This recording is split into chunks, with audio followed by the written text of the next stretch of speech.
Coming up this week on The Good Life, this famous farm started with tobacco and beef. But now we're really happy that we've got a little enterprise that all four of us, mother, father, brother, all work here together. We're taking you behind the scenes at the apple barn and cider mill to discover the rest of the story behind this apple enterprise. Plus, what makes these famous apple pies so tasty? We're taking you along with us inside the kitchen. And we can all use more help when it comes to saving time and money. The Good Life brings you some easy ways to do both. Plus, my life is a life of firsts. I found that in living the right life and in learning how to do things the correct way, that my life is full of firsts. And we're paying it forward to one of our neighbors now on a mission to show those behind bars it's never too late to make a fresh start. It's all coming up on The Good Life.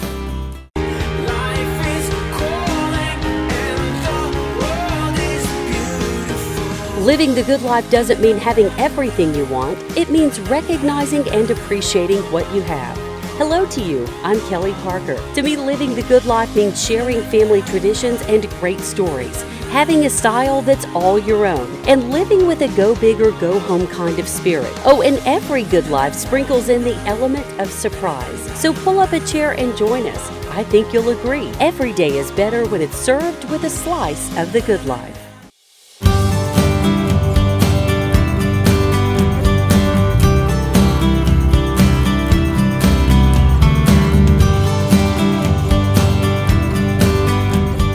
To you and welcome to The Good Life. I'm Kelly Parker. We thank you so much for joining us. Well, it's part of Sevierville's past and an even larger part of its future. What started as a beef and tobacco farm with the Hicks and Kilpatrick families back in the 1960s has become a landmark in the Southeast where apples are king and you can see and taste tradition around every corner.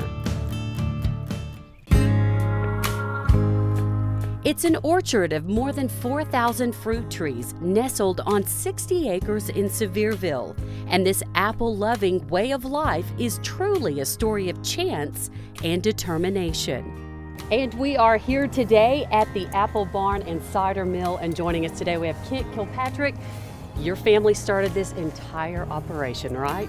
That is correct. It was a hobby turned into a passion and then I guess a career for a family. And my father was a drugstore operator, old-fashioned drugstore operator in the old town of Sevierville, Tennessee, and his neighbor across the way had Cash Hardware, and they invested in this farm. A farm that would start with beef and tobacco but would soon need a change of direction. Tobacco really had a bad year, and so we had a crop specialist come look at the tobacco, and he recommended our fruit trees were doing well. And so being the gateway to the national park and the visitorship that had to pass by the front, it was the idea hatched that maybe we could plant some more trees. Well, more trees turned into 3,000 trees. So in 1976, those apple trees were planted. And in 1981, the Kilpatrick family would begin to see the fruits of their labor. We pressure washed the cattle barn out, and that was the first year of the official apple barn. We sold a few apples out of the carport of the house and a few out of the actual barn itself. And so we were open about 3 weeks that first year, and sold every apple we had to the neighbors and locals that would come by going into the national park, and locked the doors, and Dad went back to the drugstore. It's just amazing. You said your mom actually would sell these right off the carport, just kind of as a hobby really when things first began. It was. My brother and I would run around in our pajamas, footed pajamas, and Mom would sit in the carport and just kind of keeping the house up, getting dinner ready, and when the neighbors would come by and stop in and ring the doorbell, and Mom would go out front and sell them a bag of apples, or they'd leave their money in the box, and then that was the very, very first beginnings of it. And after several years, this family's hobby would continue to grow, turning even their home into part of this now full-time apple enterprise. So that was a slow start for us, and then we moved out of the house, and as little boys, my brother and I played in these fields and we'd run, jump in the river and dig holes and garden, and we really didn't understand at that age that we were having to move out of our farmhouse. When we saw the fruits of the labor really come together, it was a proud time for Dad and Bon Hicks, and both of them are still in the operation. My father actually 81 and he's in there working right now. He'll be here every day. Today, those original trees that started it all are still here on the property, along with 14 varieties of this delicious fruit. Those trees are being phased out. It was hard for us to remove a 30-year-old tree that had sentimental value. But when they no longer crop, and we're trying to make sure that next generations and our kids can come up and see and grow, and the apple barn has to keep growing to be here. So we've had to remove those trees, and now we're looking at the new style of growing apples.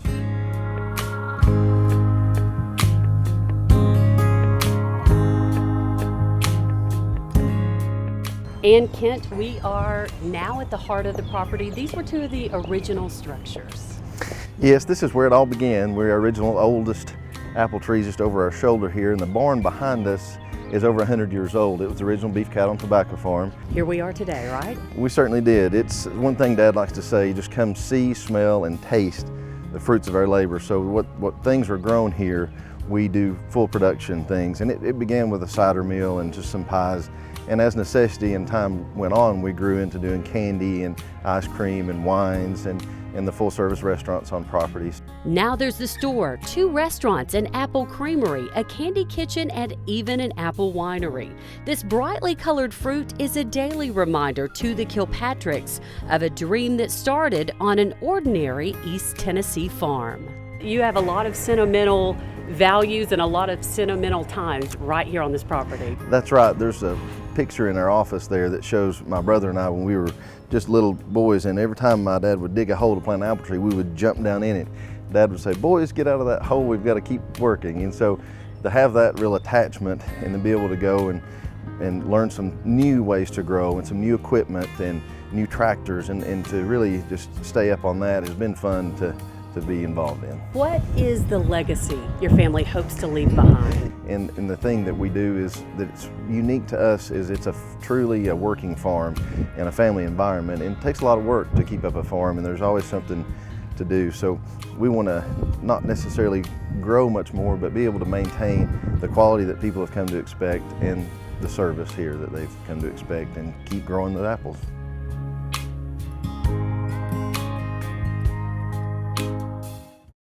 A tradition and legacy that's centered around those famous apple pies. So what's the Apple Barn's secret? Coming up, we take you inside the Apple Barn kitchen. Is there any way you could tell us maybe some of the secret ingredients involved? As we try and discover the tricks of the trade when it comes to these one-of-a-kind sweet treats. You know, I'd be back in prison right now if it wasn't for Focus teaching me how to live out what God was doing in me. Coming up, he spent years behind the prison walls. Now he's choosing to go back inside to help others. We pay it forward to one of our neighbors still ahead.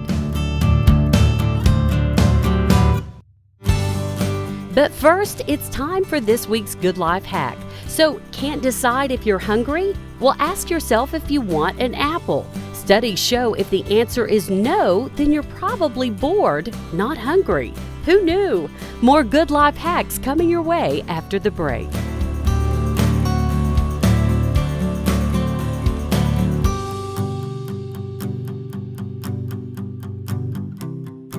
The Good Life presented by Knoxville Wholesale Furniture and Medeiros.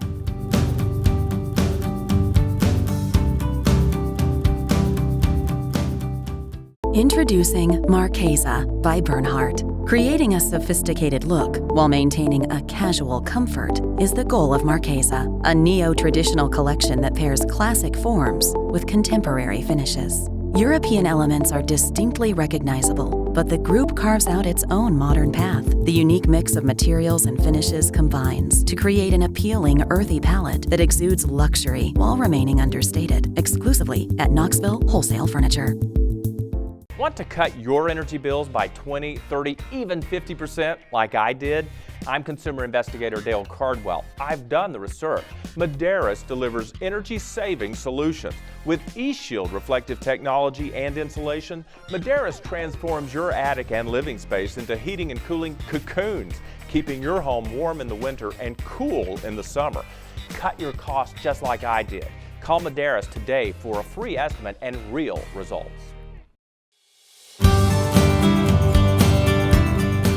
Welcome back, everyone. So, are you feeling a little stressed? Well, it's time to call in another fruit to rescue us. Studies show that smelling or eating an orange can reduce your stress by up to 70%. So bring on the citrus and push back the tension. More Good Life hacks coming up later in the show.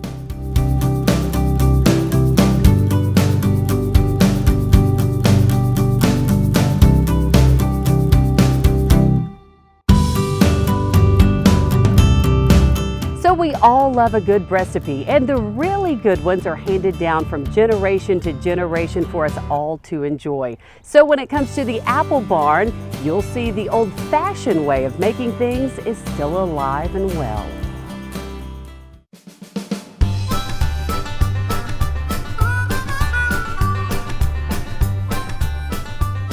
From the vintage tools to the techniques of yesterday, at the Apple Barn, mixing the old traditions with a little modern flair is just part of the day's work.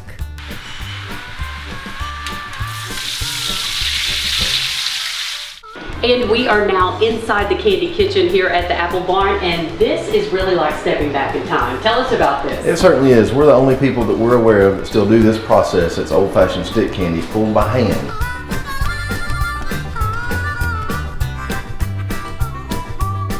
So it's similar to taffy, but it's actual stick candy, and we do peppermint pillows, porthound, and all flavors of assorted fruit varieties. But it's all hand-pulled, handmade, and very, very hard to do, and it's like a lost art. It really is a lost art, and it smells fantastic in here. Cinnamon in the air. Let's try a piece of this. Right. A piece for the road. And it's still warm. Good stuff.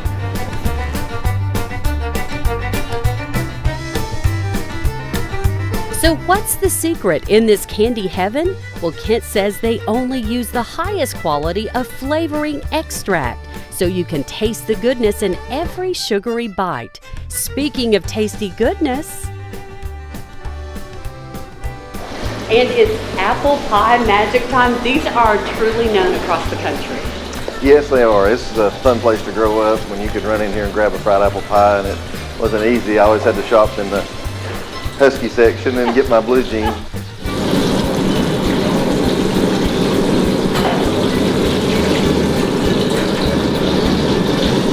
Talk about the recipe. You say there's a story behind the recipe for the famous apple pie. Well, there is, and it's the main part of the story is it's the original one from 1981 that hasn't changed, that was handed down from Mrs. Kent that would sit and hand peel all the apples right here in this kitchen. So it's pretty special. Today, this American favorite is still hand-rolled, spooned, and shaped with those same values. Each apple-loving employee making about 75 pies every hour. On a busy day on the weekends, we'll sell several thousand, over 5,000 on a Saturday, Sunday in the fall busy season.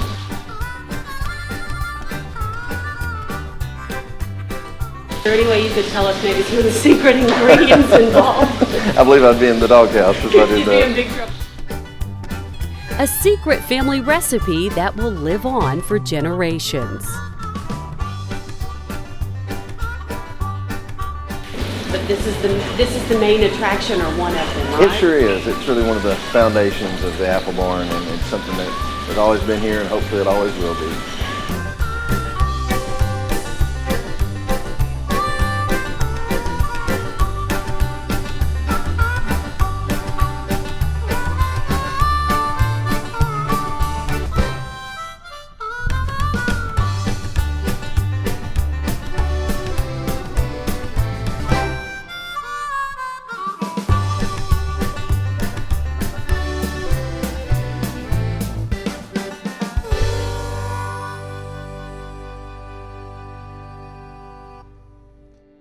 And we love the Apple Barn. By the way, family-owned and operated businesses still exist. Kent says you can drop by the Apple Barn almost any day of the week and find his brother Kevin, his mom Georgia, or his dad Bill, even Kent himself, right there on property surrounded by apples. Still to come here on The Good Life. Coming up after the break, an incredible story of inspiration. One man's journey to start a new life after going down the wrong path.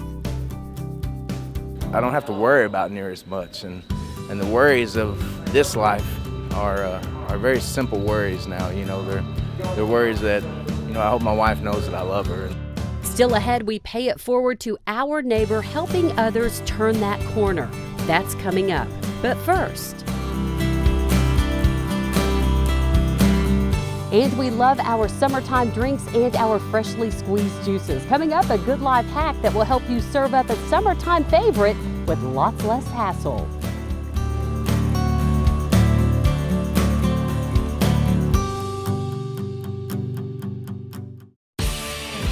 You got decisions, we got solutions. TrustDale.com.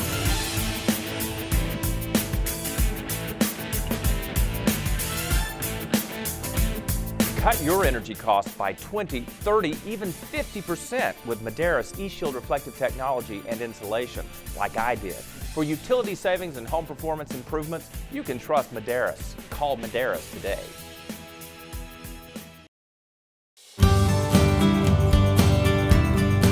Welcome back. Are you making freshly squeezed juices? Did you know that by microwaving your favorite fruits beforehand for 15 seconds, you'll actually get 30% more juice? Are you skeptical? Try it. Saving time and money, now that's living the good life.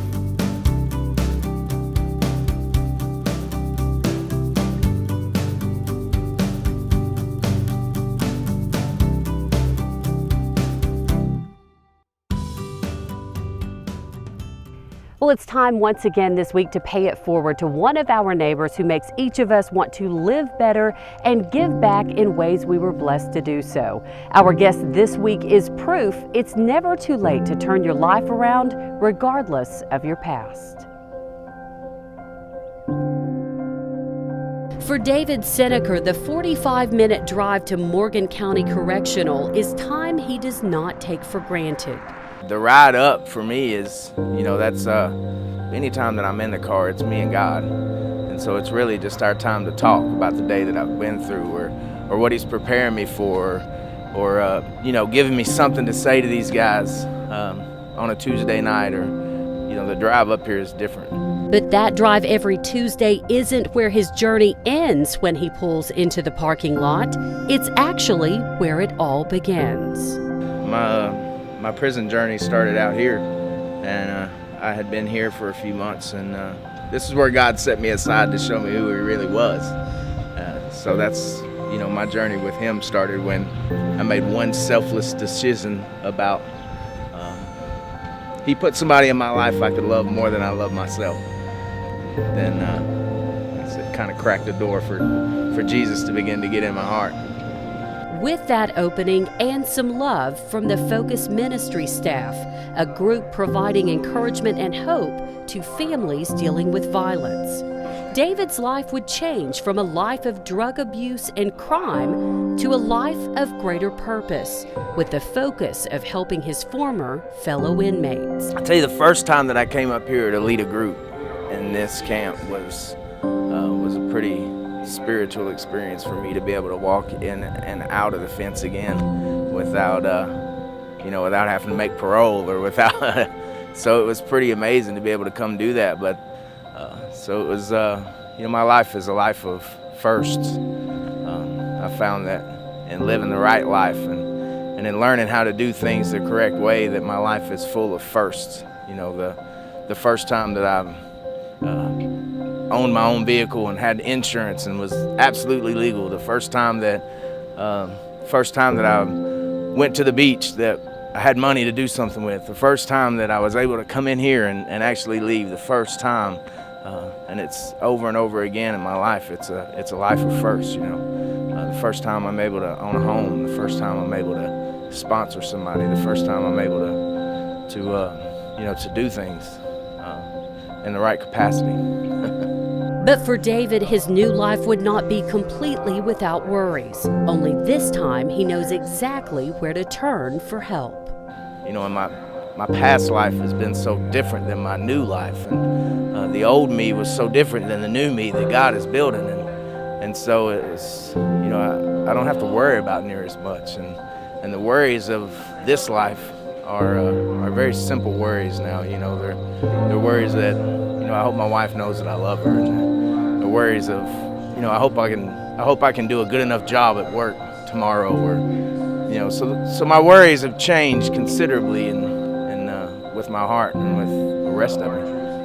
When I came out of prison, I had my mind and my heart in the right place, but being able to put action to that and being able to live out what God was doing in me was beyond me. And so without the help and the dedication of the people at Focus to kind of take me under their wing and steer me in the right directions, and at times I'm sure it was hard for them because I was stubborn, but I'd be back in prison right now if it wasn't for Focus teaching me how to live out what God was doing in me. And it's kind of the old where the rubber meets the road. So tonight, David will tell his story at a fundraiser for those who share his mission to help rehabilitate others.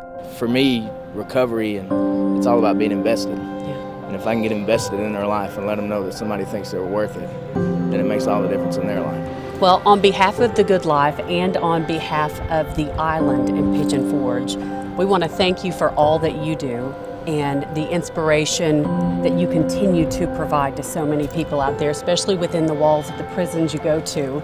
And they would like to offer you and your family a wonderful dinner at Paula Dean's Family Kitchen on them, just as a thank you for being so inspirational. Thank you so much. What does something like that, just a little something, mean to you? You know what? It always seems like it's at the perfect time.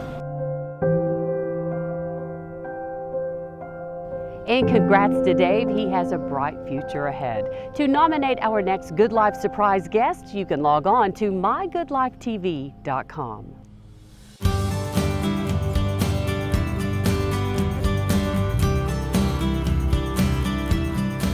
Coming up next week on The Good Life, a special guest with a special message for East Tennesseans. No, I can feel it every time I come to the state.